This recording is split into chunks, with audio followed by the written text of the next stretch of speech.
But they do scandals so much better than we do. I mean, all of our scandals have been kind of stupid.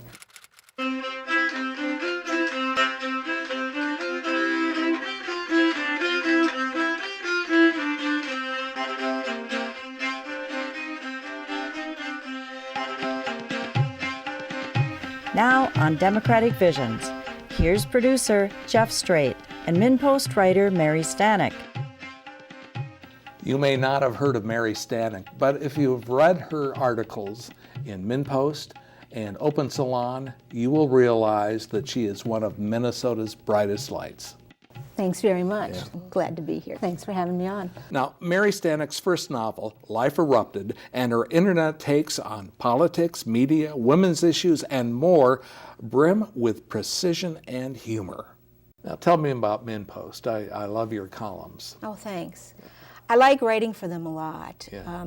It's a really good alternative, as you know, to the media that exists in this town already.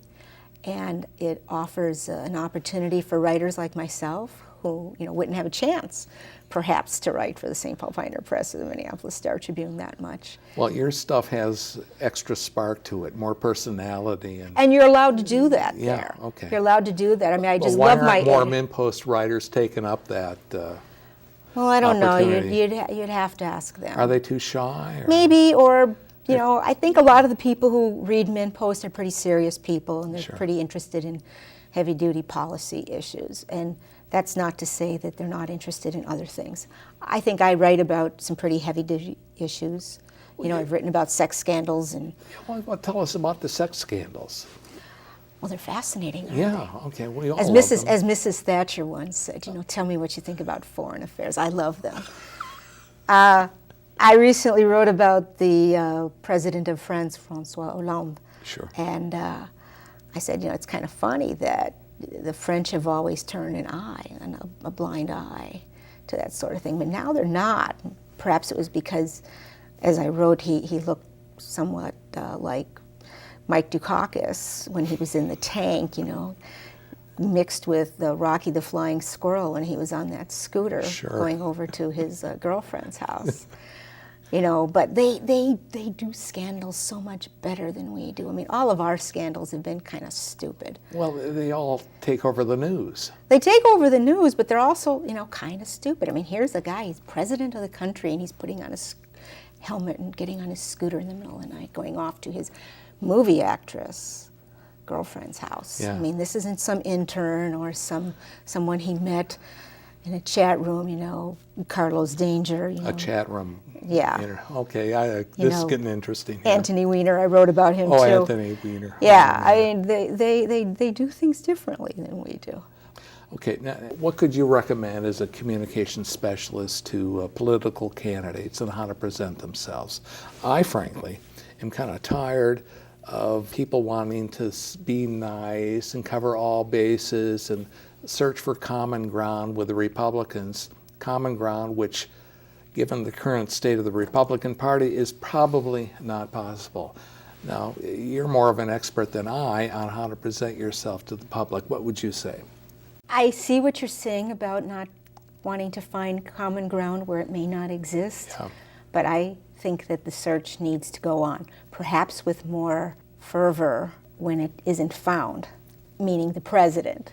I sometimes think the president, and I'm not alone, has been too much of a nice guy, tried to be too conciliatory. And this is why I like Hillary. And a lot of people say this too. She would not have taken 1/10 of the guff that the Republicans tried to dish at the president and did dish at the president and gotten away with it. But to give up on compromise is to give up on our system of government, which sounds kind of, oh, isn't that nice and lofty and, sound the trumpets. But, we still have a system with two majority parties. We still have, a system where a president can't unilaterally pass bills, enact legislation, except in some cases. So he has to work, or she has to work, with the Congress. And if the Republicans are going to control the House, I don't think it's going to do any good to throw hot oil on them. I mean, a lot of them don't have much hair to, protect themselves against it anyway. So, I think we just have to keep trying to get something done. Can you comment on Hillary Clinton? What are her chances of running for the presidency? Oh, I think she's got the presidency if she wants it. I mean, I'm not a professional pundit, but I'm playing one on TV right now. Sure. But, I mean, she is leading in all the polls you see. She's getting $200,000 a pop for speeches, so she's not really out of the public eye. $200,000 plus. $200,000 a speech. Yeah. Okay. I mean, she has, in a poll that the Washington Post and ABC News did, she has 35% of the support from Republican women. Really? Yes. Is it Hillary's time, or are there issues that might cause her to change her mind? I wrote something for MinnPost a little over a year ago about the health scare that she had when she had the concussion. And there have been whispers since then about her health, and I think they're unfair. Who's whispering? There was actually a story done in the Daily Caller almost 2 weeks ago, and they cited my piece. Okay. And I had said at the time that she wasn't looking so great. She was looking tired, and I think the job of Secretary of State really took a lot out of her, because I think the president, to his credit and to her credit, pretty much handed much of the foreign portfolio over to her. And she did a great job, Yeah. and she did a super job. And I don't know if the health issues are an issue. Her people are saying they're not. She's looking a lot better to me. Mm-hmm. So I think it just is a matter of, does she want it? She certainly seems to be acting like someone who wants it.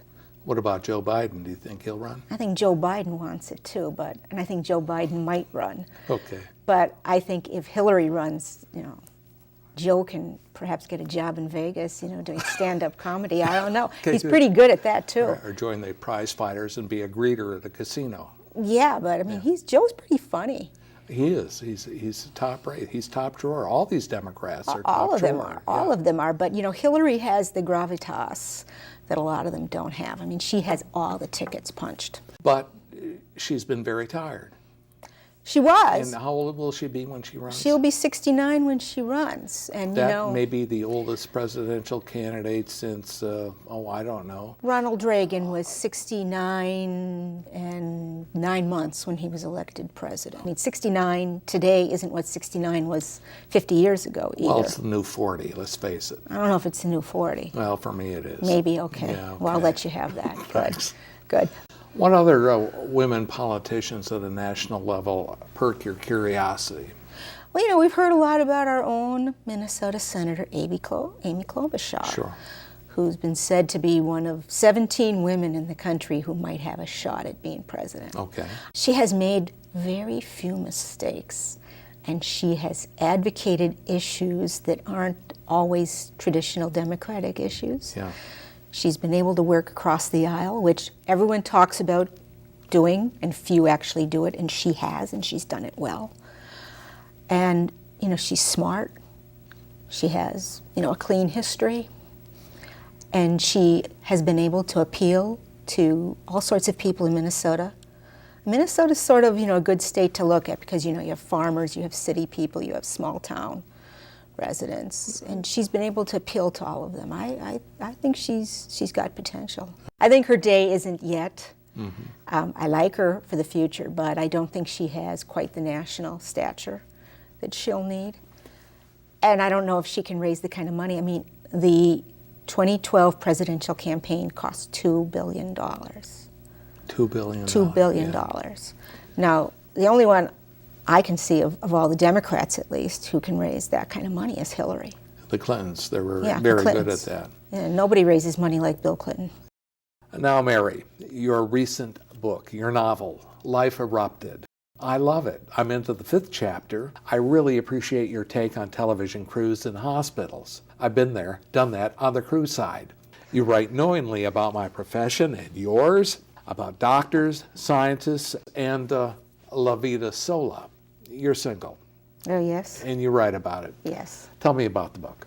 Well, I thought if I ever wrote a book, I'd write a nonfiction book. And many people were on me for many years to write about my experiences at the university.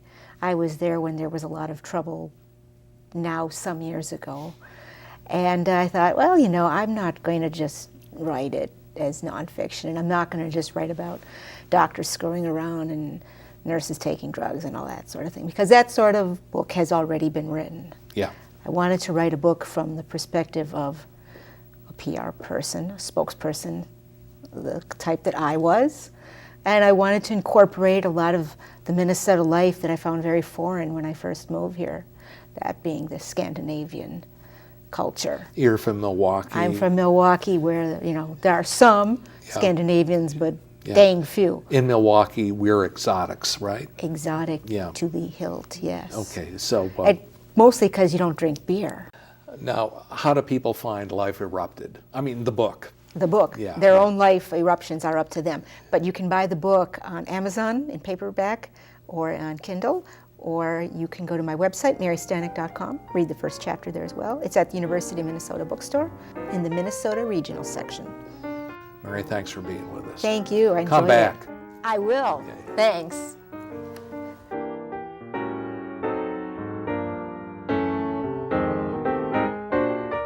Democratic Visions is handcrafted by lefty volunteers, mostly Democrats, for the entire metro region.